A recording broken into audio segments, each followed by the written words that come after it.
3 of your puppy virtual class. Now, first thing we're going to look at today is recall. Now, recall, there's lots of different exercises and lots of different things we can do for all different types of dog. But the first exercise we're going to look at with you guys today is scavenger recall. Now, dogs love sniffing and they love scavenging for food. Now, ideally, we want to be in control of that food that they're scavenging for. So if the good stuff comes from us, they're going to be looking to us for attention rather than the environment. Now, another thing about scavenger recall is it taps into the dog's olfactory system. So getting the dog scenting, getting the dog sniffing. And dogs enjoy sniffing. Okay, so if we can give that game to the dog rather than the environment, that's going to build a better recall and better focus towards us other than in different environments. So what we're going to do, we're going to take some food, we're going to drop it down on the floor, and we're going to run away from our dog. Once the dog's finished eating the food, we're going to recall our dog, and when the dog comes in, we're going to drop treats down on the ground again, and we're going to head off. Now, this can be done out on your walks, this can be done out in the garden, but you can also do this in the house with your dog. So from one side of the room to another, from one room to another, it's going to improve your puppy's response to its name and its recall. So I'm going to have a little go now with one of my dogs.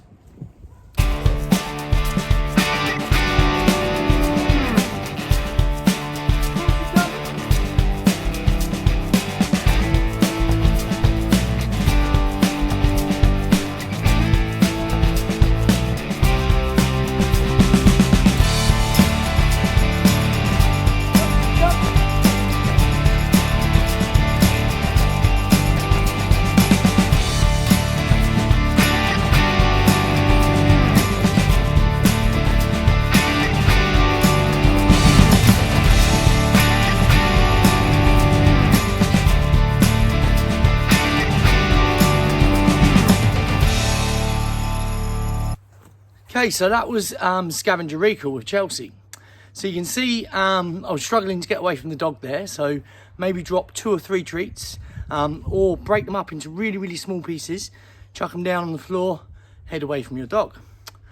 If you need to, you could throw the treat out a little bit to give yourself a little bit of extra meterage if you've got the space. But using tiny little pieces, and maybe 2 to 3, maybe 4 for each repetition will give you enough time to get away from the dog. Now, the other good thing about this is we're tapping into that olfactory, we're getting the dog sniffing. And a lot of times we lose our dogs to recall or lose our dog's recall through visual problems. So the dog sees a rabbit, sees another dog, sees a cyclist, sees a runner. So if we're out and about with our dogs and our dogs are very visual, playing scent games with our dog is only going to get the dog more using their scenting system and ignoring the visual things that they might react to. Get out and practice.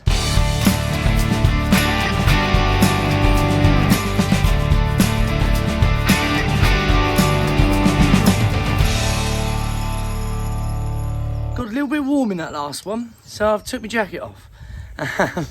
So now what we're going to have a look at is back to our sit and down behaviours.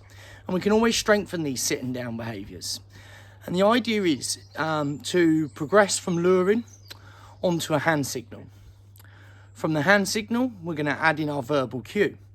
Now, dogs pick up quicker on our body language that we do with our hands, with our body, than they do our verbal cues.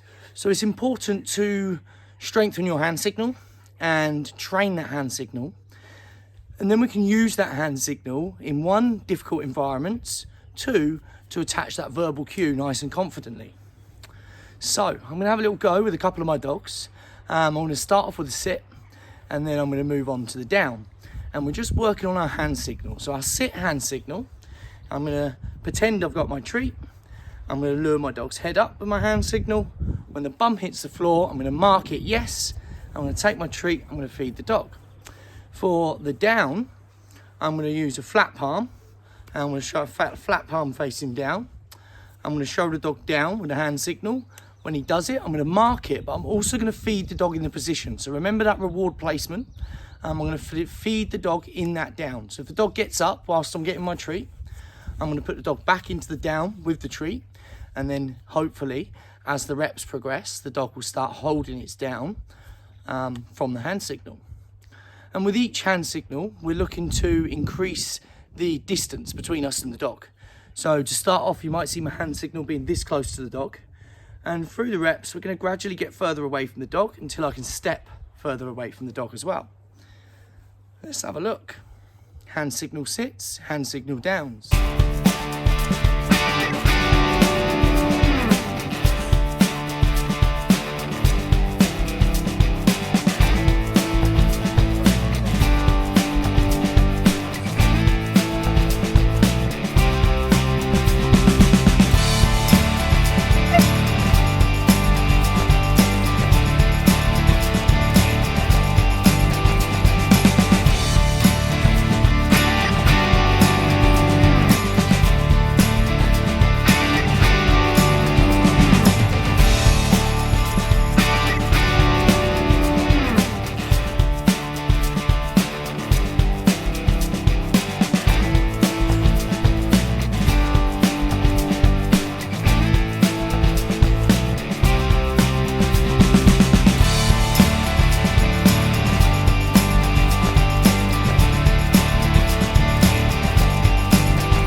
Okay, so I'm sure, like your dogs, mine are very excited to be out training.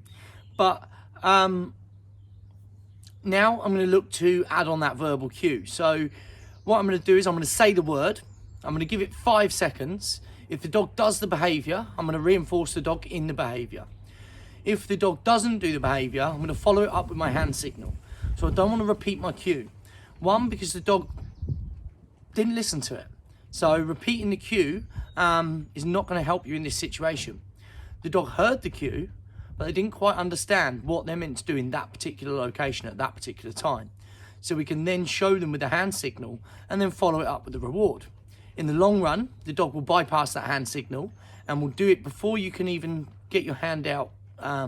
So do the behaviour before you can even get your hand out to give the hand signal. So, one more time, adding our verbal cue. Ali, come. Sit. Yes. Ali, come. Sit. Yes.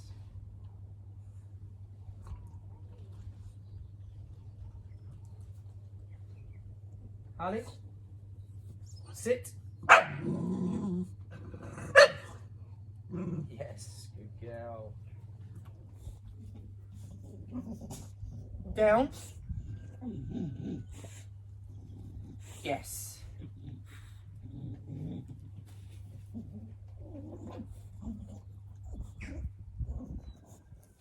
Cookie. Down. Yes, good girl.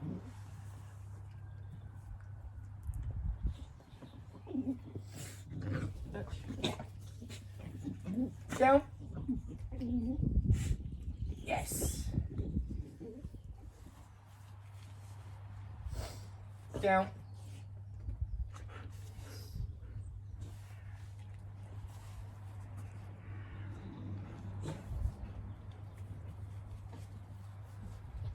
Down.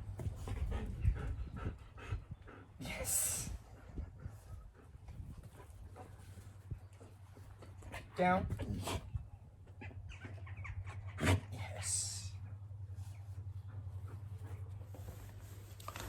So that was our hand signal behaviours on our sit and our down.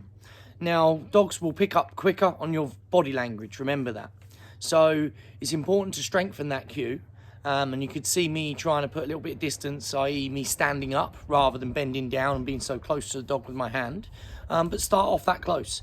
Start off as close as you need to be with your hand signal, luring the dog down. When the dog goes into the behaviour, mark it and then reward. The sit is a little bit easier, and the verbal cue, the dog will generally pick up the verbal cue a lot quicker than they do with the down. So practice repetition after repetition on that hand signal down, then look at adding your verbal cue in.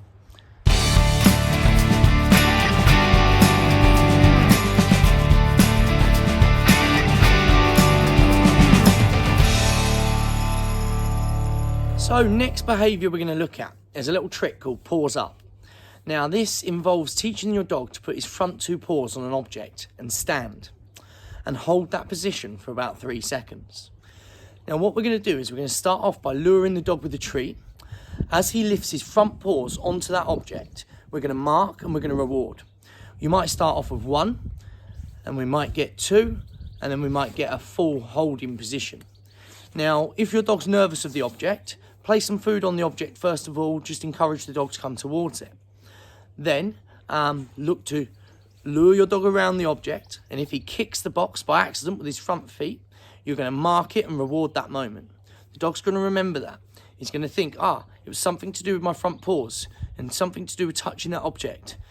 Then we're going to proceed to luring the dog into the position. Once we can get that position, we're going to look to teach the dog to hold that position. Let's have a look.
So you can see there I'm using the food to lure the dog into the position, and I'm using a marker and gradually increasing the difficulty of the behaviour. So first of all, I'm just rewarding her for touching it with 1 foot, and then I'm looking to reward her for staying on the object with 2 feet in a stand whilst focusing on me. Now what we're going to look to do next is we're going to work on our heel position. And heel position, a lot of people think heel is just about the dog walking by their side. But heel is actually a position where the dog stands and also gives you remain focused for a period of time. So in preparation for next week, we're going to do some heel work training, and we're going to look to teach the dog to hold that position in our heel, at our heel, which is by our left-hand side. We're going to move the target to the left-hand side, and we're going to ask the dog to do exact same behaviour. We might have to lure the behaviour with food first of all to make sure the dog's nice and straight. And then we're going to look to reward the dog for holding that position whilst holding focus on us. If my dog offers me a sit, I'm just gonna put her back into a stand by lowering my food. If I hold my food too high, she's gonna sit. If I hold my food low, she's gonna stand. So ideal behaviour here is the dog placing their 2 paws on the target, standing by your side and looking up at you. Let's have a look.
Okay, so that was using the paws up behaviour to strengthen our heel position and teach our heel position.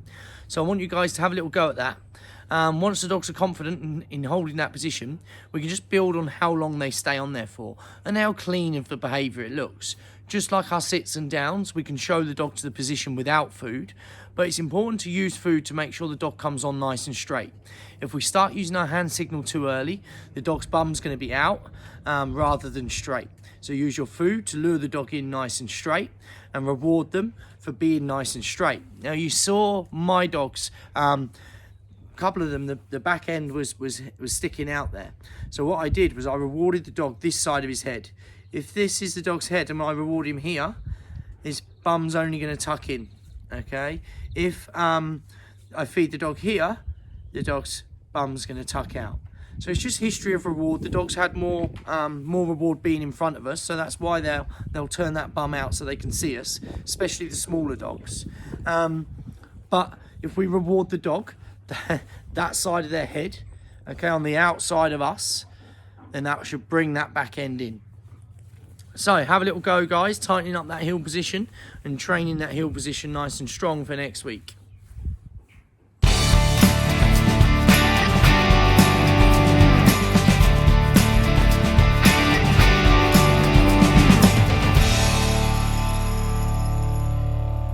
So you've all been practicing sending the dog to the mat and building that anticipation into the dog's head that when he gets to the mat, you're going to go in and reward him, or you're going to chuck another treat at its mat. So now we're going to look to add on that behaviour. And one thing that's going to come in here is the quality of the cues. So the better our cues are for our sit and our down, the easier it is going to be for the dog to pick it up. Now, if we have to use food to lure the behaviour to start off, that's absolutely fine. But we're going to go right in and we're going to get the behaviour right in front of the dog without the dog coming off the mat. We're then going to look to increase the distance that we can get our sit or our down from. And it's important for us not to expect too much too soon, because if we ask for too much distance on our behaviour, so we are too far away from the dog when the dog's on its mat and we ask for the sit or we ask for the down, the dog's going to come to us, okay? And then the dog's going to come to us and do the behaviour closer to us. And that's not the aim of the exercise. The aim of the exercise is to get more distance on your down or your sit cue whilst your dog is on its mat. Let's have a look.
Okay, so now we're going to look at progressing this behaviour slightly.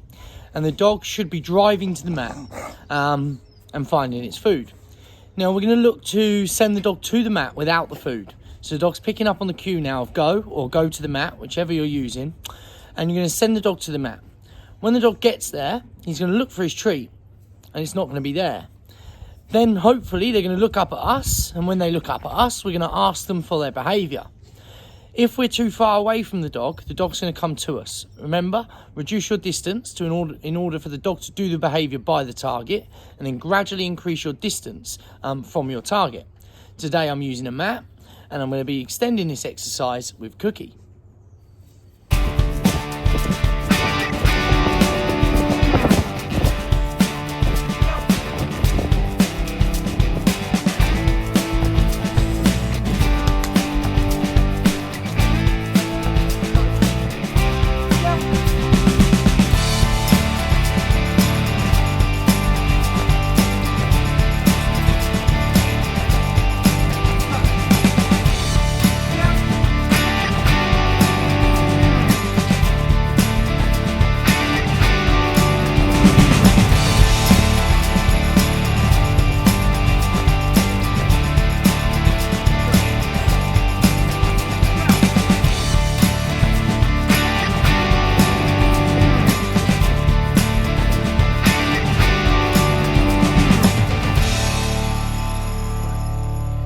So that was our sending to the mat and adding on our behaviour.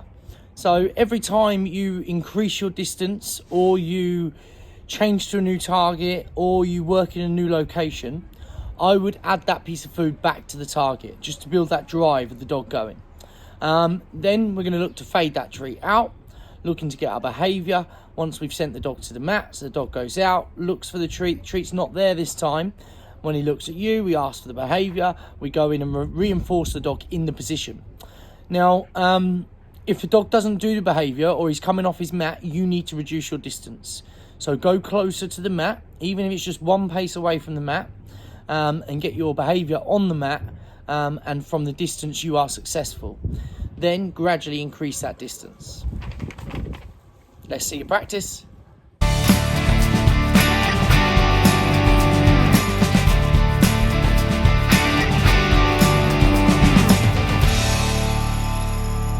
Okay, so puppies, socialisation. Socialisation and habituation is what we call it. It's teaching our dogs to get used to the habitat they're going to live in. And our dogs can be fearful of new things. And it's very important that their first experience with new things is good. Okay, that'll be a lasting experience. If their first experience with the noise of a bin lorry is a bad experience, that's gonna stay in their mind for a while. So what we can do with our puppies, before we even get them out of the house, or even when we're not allowed to work outside of our house, we can work on desensitizing them to lots of different sounds. And what we're going to do is I'm just going to show you an app that you can work with your puppies at home. Now this app is called the Soundproof Puppy app. Now I'm just going to get it on my iPad, and that is the logo, so Soundproof Puppy. Okay, now on this app we can desensitize our dogs to all the different sounds that they might come up against, that they might be scared of. And when you're out with your dogs, there's lots of stuff we need to desensitize our dogs to, and it might be movement. So let's take a vehicle. If the dog's scared of the movement of the vehicle, and he's scared of the sound of a vehicle, then that's going to be doubly as stressful than if the dog is just scared of the movement. So if we can target things like sounds of things our dogs might hear whilst they're out on the walks, things they might hear whilst they're in the house, then we can desensitize them to it, stopping them from reacting to it or being scared of it. So what I'm going to do, I'm going to enter the app, and I'm going to come into some of the training. So sounds. Now at the bottom here, you can play the sound, and you can pick all these different sounds up here. And there's another page, there's more, and I think there's another page, there's more, and another page, more. Okay, so I'm going to have a little look here what we've got, what we can work on now with Chelsea. And let's use motorbikes for an example. So I'm going to make sure my sound is quite low to start off with. Now,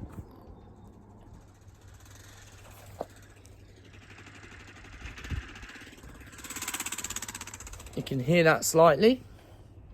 Now, once I've started the sound, I'm going to give my dog something nice and tasty. And I've prepared a Kong. So, Chelsea.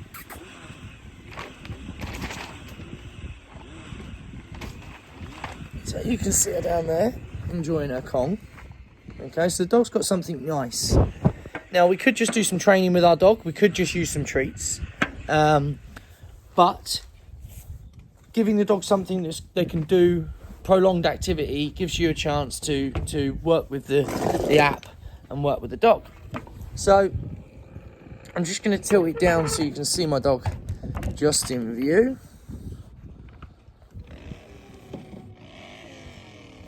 So she's not bothered by the sound of the motorbike. So what I'm going to do is I'm going to up that volume.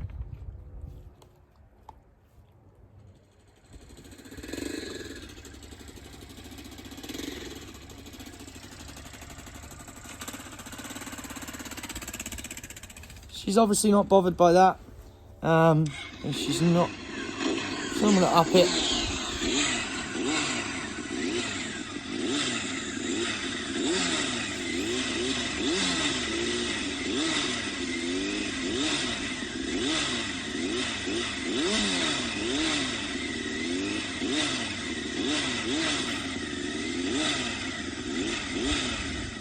Okay, so she wasn't bothered at all by that noise. So I'm going to pick one that might bother her a little bit more. I know barking dogs is one of her favourites. So let's start off with the sound quite low. I'll lower the sound and start the noise.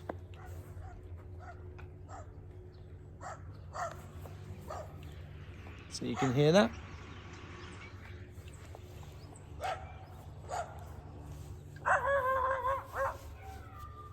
I want to show you Chelsea now. She's a little bit more bothered by the barking dogs.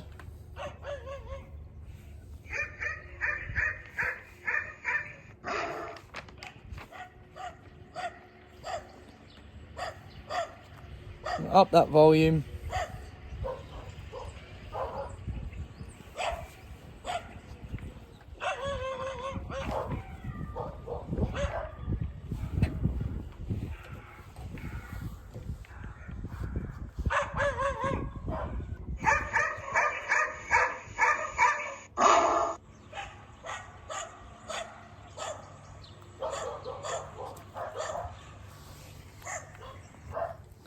So I'm going to stop that one. As you can see, it's setting the other dogs off. So, work through the app and you can play with all these different sounds. Make sure you've got treats available or something really good for your dog.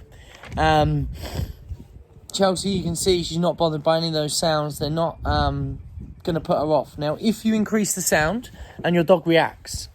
So if you increase the sound and your dog reacts to some of the noises, whether they come off their food or they bark or they try and hide, one of those options.